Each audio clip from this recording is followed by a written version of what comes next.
All right, guys. So I just finished watching the 2.8 live stream, and I'm just gonna say this right now.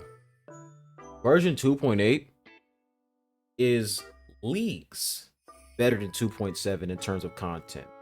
All right, keyword in terms of content, because I have a lot of cucks that will come into the comment section putting words in my mouth saying, "Oh, you're saying the story is better?" No, I'm talking about content.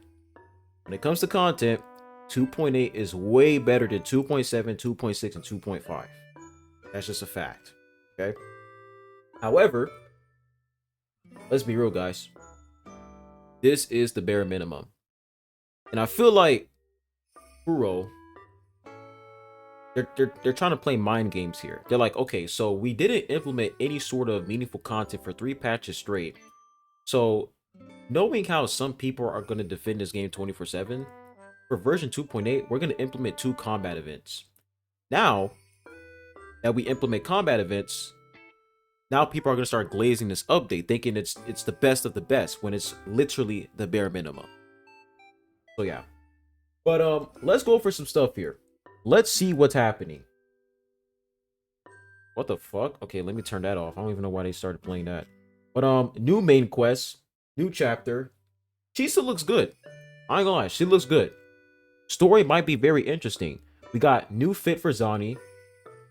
Looks good. All right, she does look very good. It'll be very nice if they can rework her kit though, because her kit is fucking dog shit. New location. I love this area. I love this urban city. Looks really, really cool. We have new echoes here. New Phantom Echo. I like the, the silver, shiny effect. I like it. And we also have a new echo set. So inflicting havoc bait increases the resonator's attack by 20% and grants 30% resistance liberation damage bonus for 5 seconds. Now, in the live stream, they didn't go over, like, they went over Chisa's kit, but it was so surface level. They didn't even mention that she can inflict havoc bane, which is so weird. So I will say I don't like the fact that they didn't even mention that Chisa can inflict havoc bane. They didn't even talk about her buffs. They just said, yeah, she can deal damage and heal. It's like, okay, I guess. But we have new tactical hologram here, False Sovereign. This nigga's gonna be a pain in the ass.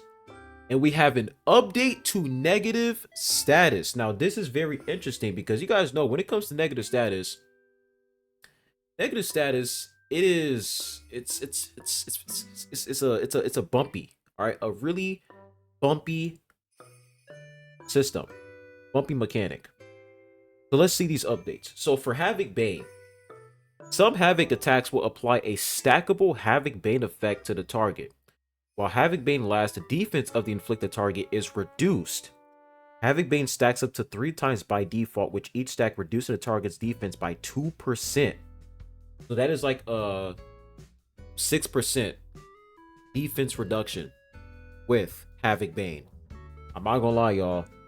This sounds pretty good. Havoc Bane seems pretty nice. So you have some defense shred with Havoc Bane. Next thing we have here is Fusion Burst.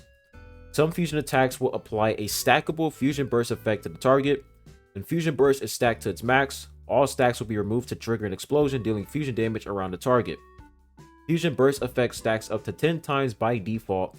The higher the stacks, the more damage dealt. So it seems like Fusion Burst is going to be an effect where you just deal a fuck ton of damage.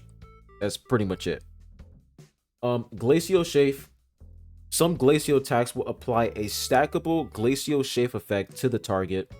When Glacial Chafe is inflicted, the target receives Glacial damage. Glacial Chafe stacks up to 10 times by default. The higher the stacks, the more damage dealt. So this is pretty similar to Fusion Burst. Each stack of Glacial Chafe effect reduces the target's movement speed. When Glacial Chafe reaches max stacks, the target will be frozen, and all stacks of Glacial Chafe will be removed. Struggle to accelerate recovery from the frozen state. So, I mean, I don't really think they changed Glacial Chafe that much. I mean, you still have you're just reducing the enemy's movement speed, and you're freezing them. This is gonna be good for Weewa, right? Because Weewa's all about grouping enemies, so being able to like freeze them, pretty nice. Now, last but not least, Electro Flare. So wait, it seems like they're not updating Spectral Frazzle and Arrow Erosion. Damn, bro. I was hoping that they would at least update Zani's kit, but it's what it is, bro. Some electro attacks will apply a stackable electro flare effect to the target. While electro flare lasts, it deals periodic electro damage to the target. The target loses half of the effect stacks with each instance of damage. Electro flare stacks up to 10 times by default. The higher the stacks, the more damage dealt. At maximum stacks of electro flare, any new stack inflicted becomes stackable electro rage. Electro rage increases the damage dealt by the next electro flare trigger. Electro Rage is removed once triggered. Electro Rage stacks up to 10 times by default. The higher the stacks, the more damage Electro Flare deals. So, yeah, honestly, when it comes to like these the changes here, it's really just more damage, right? More damage for Fusion Burst, more damage for Electro Flare. For Glacial Shave, movement speed reduction, freeze, and then have it bane, you have some defense shred. That's pretty much all there is to it. Interesting. Now moving on, we have optimizations, performance optimizations, ray tracing, whatever, echo absorption. This is good, okay? I will say this is nice. The fact that we can now absorb all echoes with one click, because before it was really annoying how you just run around and just, collect echoes one by one. It was really annoying. So this is actually a W quality of life update. Upgrade materials management, pretty good. Better combat experience. So this is just them fixing the guidebook and tactical hologram. When you're entering a new challenge, they're going to recover your stamina immediately. You don't have to wait. They just recover it immediately. And then for the Mia boss, right? For the Mia boss, they added a restart button, which is good because before, if let's say you don't have any more stamina, right? The only way you can restart it is if you exit the domain and then enter again, which is fucking stupid. So the fact that they added a restart button, pretty good. And they also had auto mute, pretty good for content creators whenever they're making videos. And yeah, so new resonators, we got Chisa, Buling, and I'm gonna be real with y'all. Buling, her gameplay looks pretty cool. Like for a 4-star unit, it looks pretty cool. A lot of people in chat were telling me that Buling, she's a pretty solid 4-star character. And I hope it's true, so we'll see. But Chisa's gameplay was also pretty cool, but the fact that she's a support, oh my gosh, and a healer, it's like, damn, bro, like, golly, dude, like her gameplay just gives me straight DPS vibes. And people are saying that in order for you to turn Chisa into a DPS unit, you have to get her S6, which is like, come on, bro. Like, here we go again with this bullshit where I have to get multiple dudes on the character in order for the character to actually deal pretty good damage. Pretty similar to Q1. But it is what it is. Phase 1, Chisa and Phoebe. And then Phase 2, Frolova, Contarella. But here's what's fucked up, guys. Here's what's fucked up. Okay, we got the weapon. The weapon looks cool. Show the weapons. Are you going to show the characters? Why did they show the 4-star characters? Is this the first time they did this?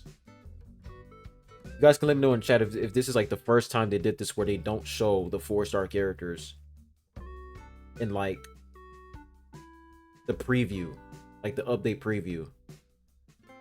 But anyways, in the live stream, Buling is in Phase 2 and Chisa is in Phase 1. That's fucked up. All right, because a lot of people, including me, are pulling for Chisa. Let's be real, like one of the most hyped characters in the game. A lot of people are pulling for this character, and for them to put Buling in Phase 2, it's like they're pretty much telling you, yeah, if you want Buling, you gotta pull for Frolova or Contarella. Just come on, man. And if you don't have, let's say you don't have Contarella and you pull for Frolova, you might want to pull for Contarella as well, because Contarella is really, really good with Frolova. It's like, dude, the way that they organized these banners, I ain't gonna lie, guys, is fucking predatory, man. This shit is fucking predatory. And I know people are gonna come at me in the comment section, start defending this game like their life depends on it. It's just the truth. Putting Chisa in Phase 1 and Buling in Phase 2 when we haven't had a 4-star character in like, what, 10 months? It's fucked up. So, those are the banners. Now, when it comes to events, now this is like the biggest part, 2.8. Combat event. Oh my gosh, we got a combat event. Listen, guys, this is better than 2.7 for sure. 2.6, 2.5. But once again, this is the bare minimum, bro. Like, we shouldn't be gassing ourselves up because we actually have something to do in the game. This is a video game at the end of the day. Like, this should be like, this is the bare minimum. Combat events? Come on, man. But anyways, we got a combat event here. Stranger Things and Honamai, however you call this shit. And they showed it in the live stream. It looks pretty cool. All right, it looks really nice. 7-day login event, tactical simulacra, featured combat event. So that's pretty much like 2 combat events there. I will say this one is definitely like a lot more interesting than the tactical simulacra. We have a photo event, feature commission event. This is probably going to be like a login event where you just log in to get rewards. And we have this showcase event. I don't know what this one was all about, but this is for like the new area. You guys can see La Haroy. I think that's what it's called. La Haroy. I don't know how to say it, but this is probably like a tease for 3.0. But they didn't tease 3.0 in the live stream, which is weird. Yeah, I know 3.0 is still in development, but it would be nice if they actually like teased it in the live stream so that people can, you know, have something to look forward to. But that's pretty much it when it comes to version 2.8, man. I asked a lot of people in my chat how they feel about this update, and they told me they were like, you know, it's the bare minimum. And I agree with them. It is. It's like, we shouldn't be excited because we have something to do in the game. Like, duh, it's a video game at the end of the day. This is definitely better than previous patches, but once again, it's like, it's so sad how when it comes to these gacha games, man, it's man, the amount of content they provide is just so non-existent to the point where they give at least one thing, one combat event, people start losing their minds. It's so fucking sad. But yeah, that's all I can say when it comes to version 2.8. Better, but once again, bare minimum. I'm not gonna sit here and say, oh, devs listen. No, they didn't. But yeah, we got Where Winds Meet coming soon. About to play that game, boys.